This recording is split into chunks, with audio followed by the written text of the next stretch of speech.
राधे कृष्णा। एक बार फिर से स्वागत है आपका अपने यूट्यूब चैनल धर्म ज्ञान में। आज सुनिए मार्गशीर्ष मास के महात्म्य अध्याय 7 का। और इससे पहले के अध्याय में आपने सुना था श्री राधा रानी के स्तोत्र, नाम और कवच के बारे में। आज आप सुनेंगे माँ दुर्गा जी के 16 नामों के बारे में और माँ दुर्गा की उत्पत्ति कैसे हुई। देवर्षि नारद ने मुनिवर श्री नारायण से कहा, मैंने अत्यंत अद्भुत संपूर्ण उपाख्यानों को सुन लिया। अब दुर्गा जी के उत्तम उपाख्यान को भी सुनना चाहता हूँ। वेद की कौतुमी शाखा में जो दुर्गा, नारायणी, ईशाना, विष्णु माया, शिवा, सती, नित्या, सत्या, भगवती, सर्वाणी, सर्वमंगला, अंबिका, वैष्णवी, गौरी, पार्वती और सनातनी, ये 16 नाम बताए गए हैं। वे सब के लिए कल्याणदायक हैं। वेद वेत्ताओं में श्रेष्ठ नारायण, इन 16 नामों का जो उत्तम अर्थ है वह सबको अभीष्ट है। उसमें सर्वसम्मत वेदोक्त को आप बतलाइए। पहले किसने दुर्गा जी की पूजा की है और दूसरी, तीसरी, चौथी बार किन किन लोगों ने उनका सभी जगह पूजन किया है। तब श्री नारायण जी कहने लगे, हे देवर्षि, भगवान श्री विष्णु ने वेद में इन 16 नामों का अर्थ किया है। महामुने, अब देवी का वेदोक्त उपाख्यान भी सुनो। पहले पहल परमात्मा श्री कृष्ण ने सृष्टि के आदि काल में गोलोकवर्ती वृंदावन के रास मंडल में देवी की पूजा की थी। दूसरी बार मधु और कैटभ से भय प्राप्त होने पर ब्रह्मा जी ने उनकी पूजा की थी। तीसरी बार त्रिपुरारी महादेव ने त्रिपुर से प्रेरित होकर देवी का पूजन किया था। चौथी बार पहले दुर्वासा के शाप से राजलक्ष्मी से भ्रष्ट हुए देवराज इंद्र ने भक्ति भाव के साथ देवी भगवती सती की आराधना की थी। तब से मुनेंद्रों, सिद्धेंद्रों, देवताओं और संपूर्ण महर्षियों द्वारा संपूर्ण विश्व में सब ओर देवी की पूजा होने लगी। हे मुने, पूर्व काल में संपूर्ण देवताओं के तेज पुंज से देवी प्रकट हुई थीं। उस समय सब देवताओं ने अस्त्र शस्त्र और आभूषण दिए थे। उन्हीं दुर्गा देवी ने दुर्ग आदि दैत्यों का वध किया था और फिर देवताओं को अभीष्ट वरदान के साथ उनका राज्य वापस लौटाया था। दूसरे कल्प में महात्मा राजा सुरत ने जो कि मेधस ऋषि के शिष्य थे, सरिता के तट पर मिट्टी की मूर्ति में देवी की पूजा की थी। उन्होंने वेदोक्त 16 उपचार अर्पित करके विधिवत पूजन और ध्यान के बाद कवच धारण किया था और फिर परिहार नामक स्तुति करके अभीष्ट वरदान प्राप्त किया। उसी तरह उस सरिता के तट पर मृणमयी मूर्ति में एक वैश्य ने देवी की पूजा करके मोक्ष को प्राप्त किया था।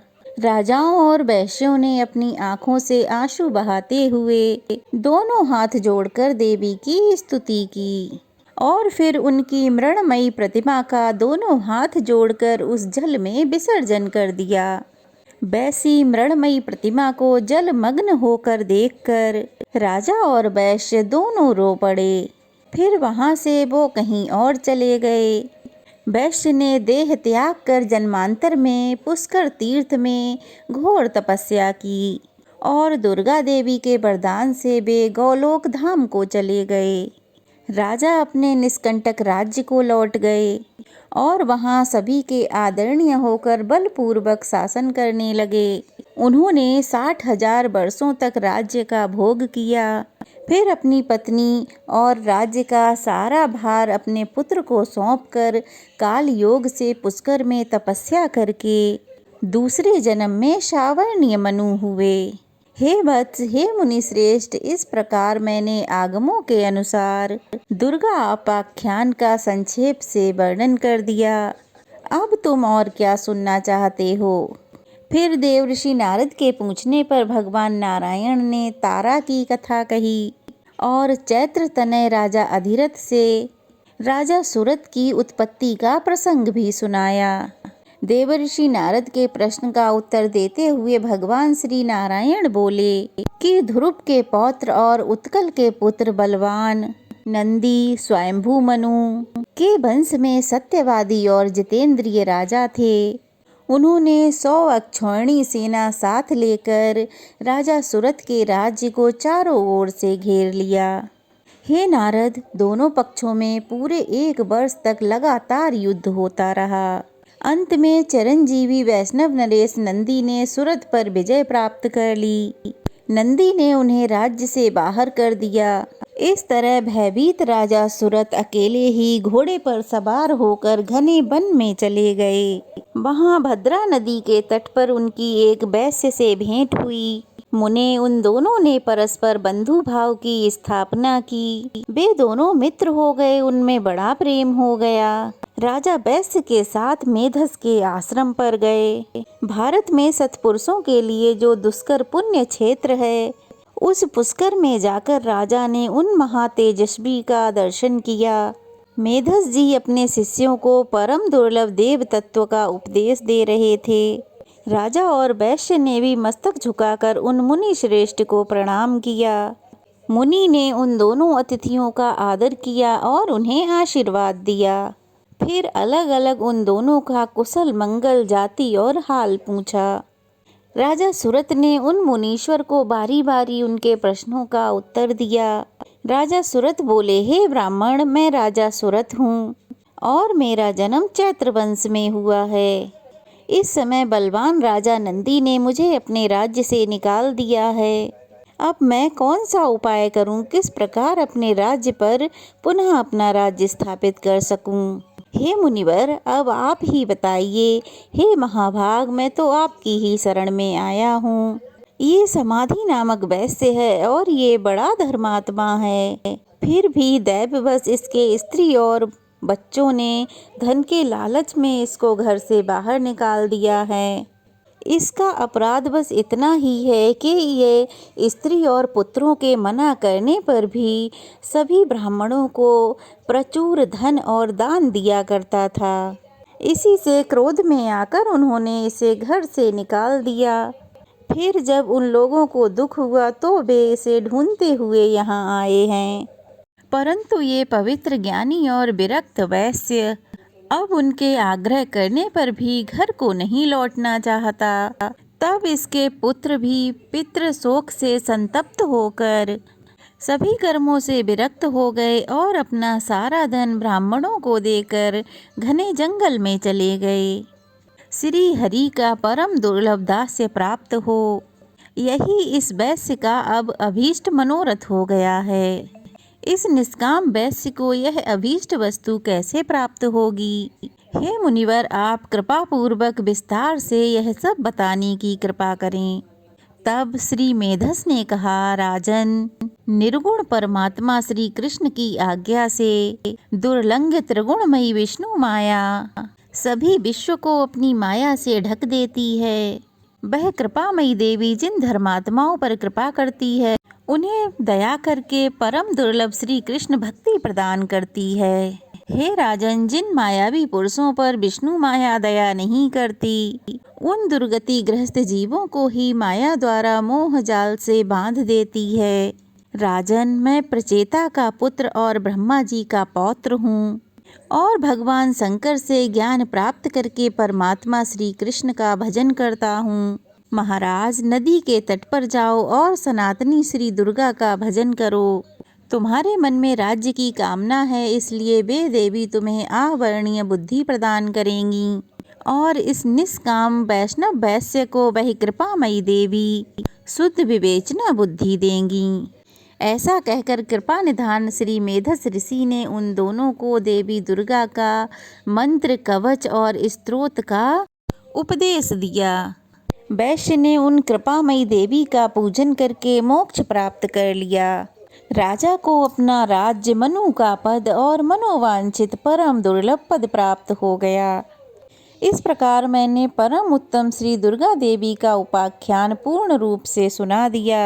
हे देवर्षि, अब और क्या सुनना चाहते हो? तब देवर्षि नारद ने पूछा, जो सर्वोत्कृष्ट मूढ़ों के लिए ज्ञान की वृद्धि कराने वाला तथा अमृत का उत्तम सागर है, उसे तो मैंने सुन लिया।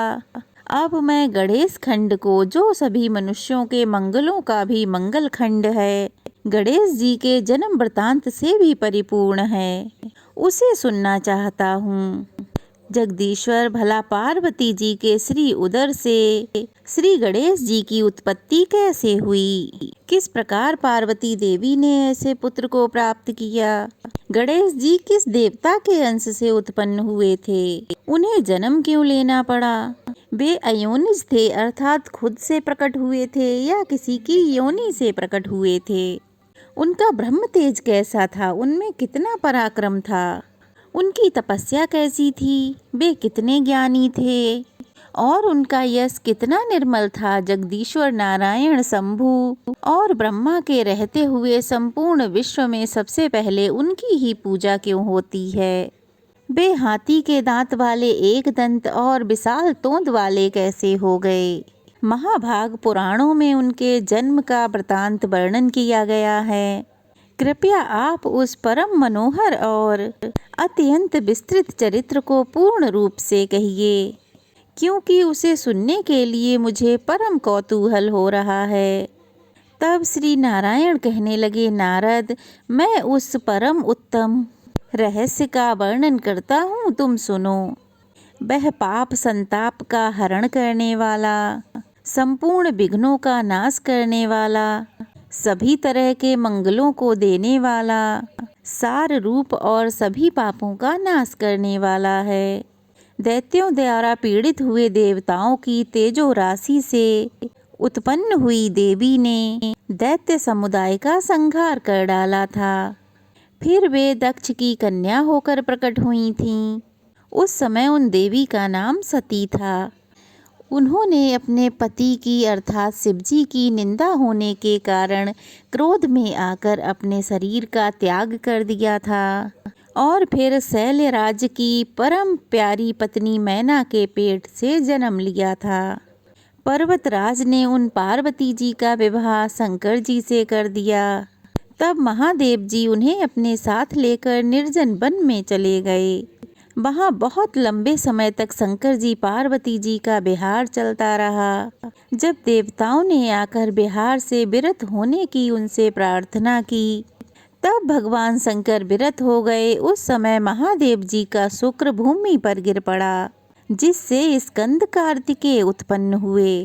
तब पार्वती जी ने शंकर जी से एक श्रेष्ठ पुत्र की कामना की। तब महादेव जी ने कहा, हे पार्वती, मैं उपाय बताता हूँ, सुनो। उस उपाय से तुम्हारा परम कल्याण होगा, क्योंकि त्रिलोकी में उपाय करने से ही सिद्धि होती है। मैं तुमसे जिस उपाय का वर्णन करूँगा, वह संपूर्ण अभीष्ट सिद्धि का बीज रूप, मंगलदायक और मन को हर्ष प्रदान करने वाला है। हे देवी, तुम श्रीहरि की आराधना करके व्रत आरंभ करो। 1 वर्ष तक तुम्हें इस व्रत का पालन करना होगा। इस व्रत का नाम पुण्यक है। यह महाकठोर बीज कल्पतरु के समान अभीष्ट सिद्ध करने वाला, उत्कृष्ट सुखदायक, पुण्यदायक, पुण्यता का सार रूप और समस्त संपत्तियों को देने वाला है। प्रिय, जैसे नदियों में गंगा, देवताओं में श्रीहरि, वैष्णवों में शिव, देवियों में तुम, वर्णों में ब्राह्मण, तीर्थों में पुष्कर, पुष्पों में पारिजात, पत्रों में तुलसी दल, पुण्य प्रदान करने वालों में एकादशी तिथि, वारों में पुण्यप्रद रविवार, मासों में मार्गशीर्ष, ऋतुओं में बसंत, वत्सरों में संवत्सर, युगों में कृतयुग, पूजनियों में विद्या पढ़ाने वाले गुरु, गुरुजनों में माता, धनों में रत्न, प्रियजनों में पति, बंधुजनों में पुत्र, वृक्षों में कल्पतरु, फलों में आम का फल, वर्षों में भारतवर्ष, वनों में वृंदावन, स्त्रियों में शतरूपा, पुरियों में काशी, तेजस्वियों में सूर्य, सुखदाताओं में चंद्रमा, रूपवानों में कामदेव, शास्त्रों में वेद, सिद्धों में कपिल मुनि, वानरों में हनुमान, क्षेत्रों में ब्राह्मण का मुख, यश प्रदान करने वालों में विद्या और मनोहारिणी कविता, व्यापक वस्तुओं में आकाश, शरीर के अंगों में नेत्र, विभवों में हरि कथा, सुखों में हरि का ध्यान, स्पर्शों में पुत्र का स्पर्श, हिंसकों में तुष्ट, पापों में झूठ बोलना, तपस्वियों में ब्रह्मा, भक्ष्य वस्तुओं में अमृत, अन्नों में धान, पवित्र करने वालों में जल, शुद्ध पदार्थों में अग्नि, तेजस्वी वस्तुओं में स्वर्ण, मीठे पदार्थों में प्रिय भाषण, पक्षियों में गरुड़, हाथियों में देवराज इंद्र का वाहन ऐरावत, योगियों में कुमार अर्थात सनत कुमार आदि, देवऋषियों में नारद, गंधर्वों में चित्ररथ,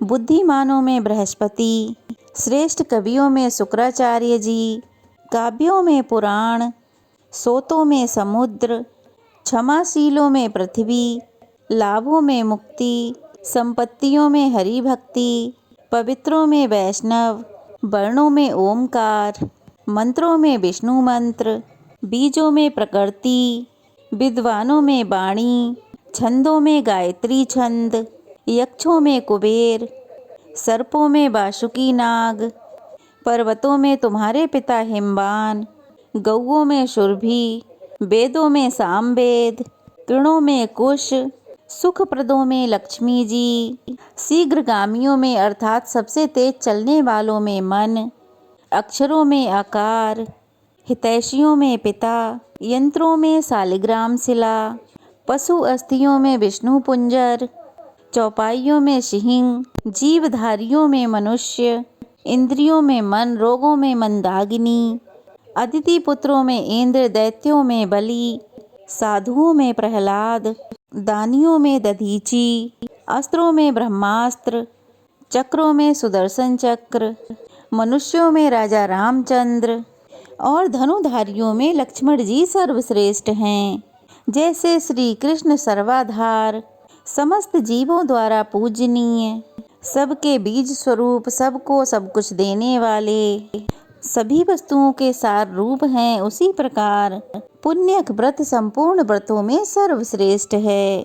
इसलिए हे महाभागे, तुम इस व्रत का अनुष्ठान करो। यह तीनों लोकों में अत्यंत दुर्लभ है। इस व्रत के प्रभाव से ही तुम्हें संपूर्ण वस्तुओं का सार रूप पुत्र प्राप्त होगा। इस व्रत के द्वारा संपूर्ण प्राणियों के मनोरथ सिद्ध करने वाली श्री कृष्ण की आराधना की जाती है, जिनके सेवन से, दर्शन से मनुष्य अपने करोड़ों पितरों के साथ मुक्त हो जाता है। जो मनुष्य विष्णु मंत्र ग्रहण करके भगवान श्री हरि की सेवा करता है, वह भारतवर्ष में अपने जन्म धारण को सफल कर देता है। वह अपने पूर्वजों का उद्धार करके निश्चय ही वैकुंठ लोक में जाता है और श्री कृष्ण का पार्षद होकर सुख पूर्वक आनंद करता है। वह भक्त अपने भाई, बंधु, बांधव, संगी, साथी और अपनी पत्नी का उद्धार करके श्री हरि के परम पद को प्राप्त करता है।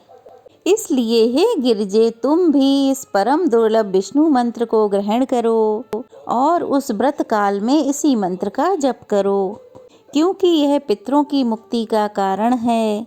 ऐसा कहकर भगवान शंकर गिरिजा जी के साथ तुरंत ही गंगा तट पर गए और वहां उन्होंने प्रसन्नता पूर्वक कवच और स्तोत्र सहित मनोहर विष्णु मंत्र पार्वती जी को सुनाया। फिर उन्होंने पार्वती जी से पूजा विधि और नियमों का भी वर्णन किया। राधे कृष्णा। आज का अध्याय समाप्त हुआ। अगले अध्याय में आप सब जानेंगे पुण्यक व्रत के बारे में, इसीलिए अगला अध्याय जरूर सुनिएगा।